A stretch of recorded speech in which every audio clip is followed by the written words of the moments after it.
Mes chers compatriotes, depuis le 31 août 2016, notre lutte pour la libération du Gabon et le triomphe de l'état de droit démocratique et républicain a été menée sans relâche, avec détermination et engagement, en affrontant toutes les embûches auxquelles nous avons dû faire face. Digne peuple gabonais, nous tenons toujours notre destin commun entre nos mains. Je voudrais que nous soyons chaque jour toujours plus nombreux à avoir cette conviction en partage.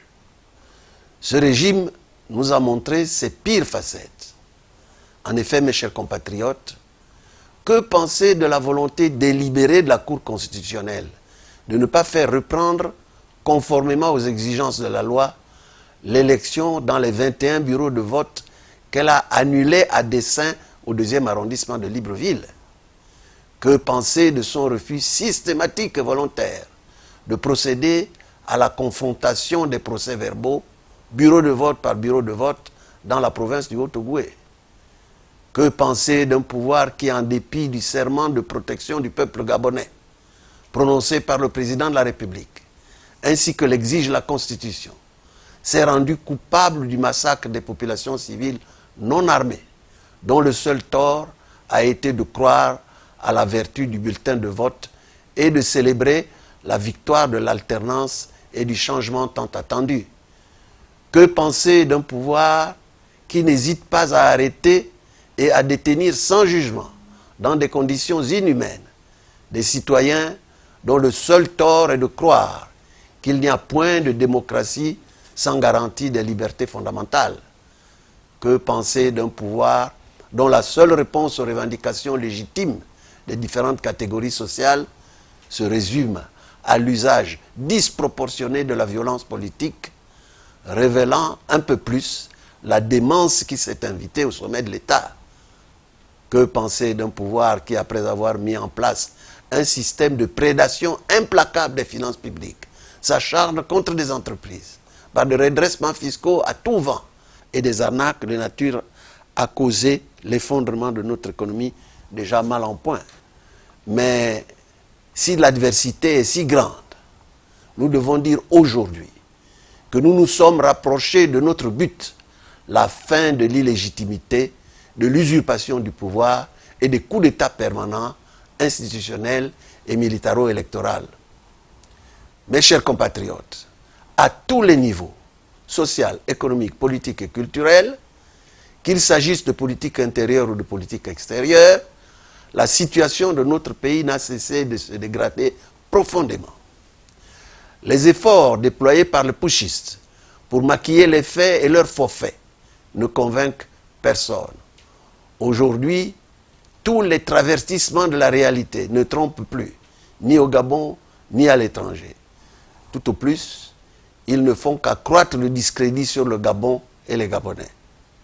Au plan interne, les perspectives sont illisibles et frappées du sceau de la précarité. Une précarité qui accable les ménages, les entreprises et les administrations publiques. La création de richesses est inexistante. Le chômage est désespérant et chacun voit que le climat social est un véritable chaudron. Notre vie au quotidien est compromise par la peur, l'incertitude du lendemain et l'insatisfaction de nos besoins, y compris les plus élémentaires. Au plan international, pour mesurer le niveau de l'incompétence, de l'immaturité et de la désinvolture dans la conduite des affaires de l'État, relevons ici que notre pays vient d'être privé de son droit de vote à l'Assemblée générale des Nations Unies pour défaut de paiement de ses contributions. Que dire de nos ambassades, qui sont presque toutes en cessation de paiement? Il faut que tout cela cesse.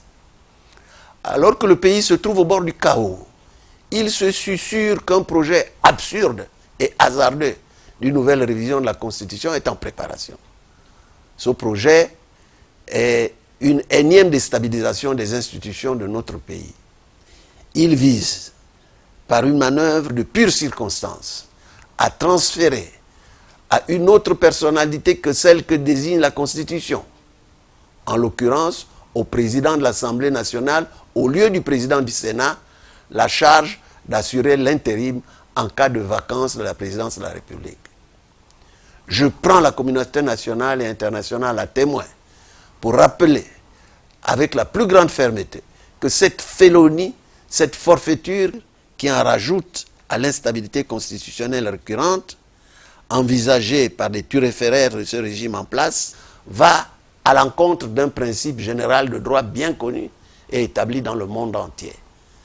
C'est-à-dire ce principe général qui interdit que les éléments constitutifs d'une situation juridique en cours ne puissent faire l'objet d'une modification rétroactive.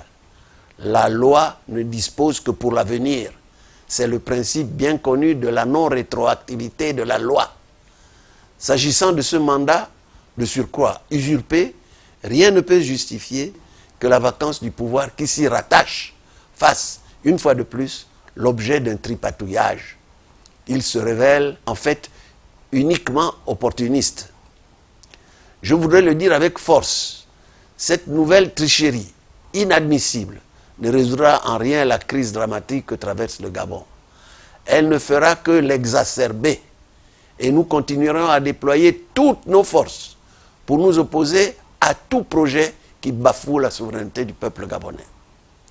En réalité, et le monde entier le sait, il n'y a pas d'autre alternative que celle que je représente en ma qualité de président élu de la République gabonaise. En effet, je suis le président que vous avez souverainement élu avec plus de 65% des suffrages. Ce n'est pas en tentant de nier la réalité des faits que ces faits cessent d'exister. Devant le peuple gabonais et la communauté internationale, je rejette vivement cette nouvelle tentative éhontée de corrompre la lettre et l'esprit de nos institutions. Mes chers compatriotes, depuis le 24 octobre 2018, j'ai observé la réserve qui s'impose lorsqu'il s'agit d'aborder certains sujets graves. La santé de chacun de nous fait partie de ces sujets qui appellent à la retenue, parce qu'ils touchent à la dignité humaine. Il en est ainsi de la santé de M. Ali Bongo, une question qui alimente les conversations depuis le mois d'octobre dernier. Le peuple gabonais a désormais suffisamment d'éléments d'analyse pour se forger quelques certitudes. Depuis plusieurs mois, l'opinion nationale et internationale se tourne vers moi, attendant de savoir ce que je pense de cette question précise. Mon opinion à cet égard est guidée par deux considérations. La première tient, comme je viens de l'indiquer, au plus grand respect que j'accorde à la dignité humaine.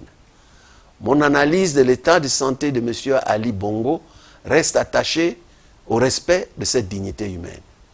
Néanmoins, comme chacun de vous, j'ai noté, et cela saute aux yeux, que les facultés de celui qui nous a été présenté comme étant Ali Bongo semblent considérablement affectées. La deuxième considération, qui demeure constante chez moi, ainsi d'ailleurs que dans l'esprit du peuple gabonais, est que M. Ali Bongo reste l'incarnation de l'usurpation du pouvoir et des malheurs du pays. C'est en qualité d'usurpateur qui se maintient à la tête de l'État depuis que vous, peuple gabonais, m'aviez confié le 27 août 2016 les destinées du Gabon, notre pays. C'est à moi, Jean Ping, que le peuple souverain a conféré la légitimité de la charge de président de la République. Mes chers compatriotes, l'état de santé de M. Ali Bongo ne saurait, en aucune manière, occulter le problème principal qui divise notre pays, altère l'unité nationale et prive le Gabon de la sérénité nécessaire à son développement. Ce problème qu'il nous faut absolument résoudre est celui de l'illégitimité et de la fin de l'usurpation du pouvoir au sommet de l'État depuis 2016. Comme le plus grand nombre d'entre vous, la priorité des priorités est de mettre fin à cette usurpation du pouvoir. Je le redis solennellement, il est impérieux pour le Gabon, notre chère patrie, de sortir de cette impasse et de mettre un terme à cette imposture qui n'a que trop duré. Et c'est dans la perspective de cette restauration de la légitimité démocratique que je renouvelle mon appel au rassemblement du peuple gabonais autour des valeurs d'union, de travail et de justice qui constituent la matrice de notre République. Nos ancêtres nous observent, notre responsabilité à l'égard des générations actuelles et futures est engagée. Le temps est venu pour chacun de nous de comprendre qu'en dehors de la restauration de la vérité des urnes, que le monde entier connaît, il n'y a point de salut. C'est un impératif national. Je saisis cette occasion pour réitérer également mon adhésion à la mise en œuvre de toutes les garanties nécessaires qui accompagneront la passation pacifique du pouvoir que le Gabon et la communauté internationale attendent. Mes chers compatriotes, croyez-moi bien, je suis conscient des devoirs qui m'incombent au service de notre pays. J'y suis pleinement préparé et les suffrages que vous avez majoritairement exprimés en ma faveur m'ont infiniment conforté dans ma détermination de me mettre irrévocablement au service des Gabonaises et des Gabonais. Je prie avec vous tous que Dieu bénisse notre patrie. Vive la nouvelle République, vive le Gabon.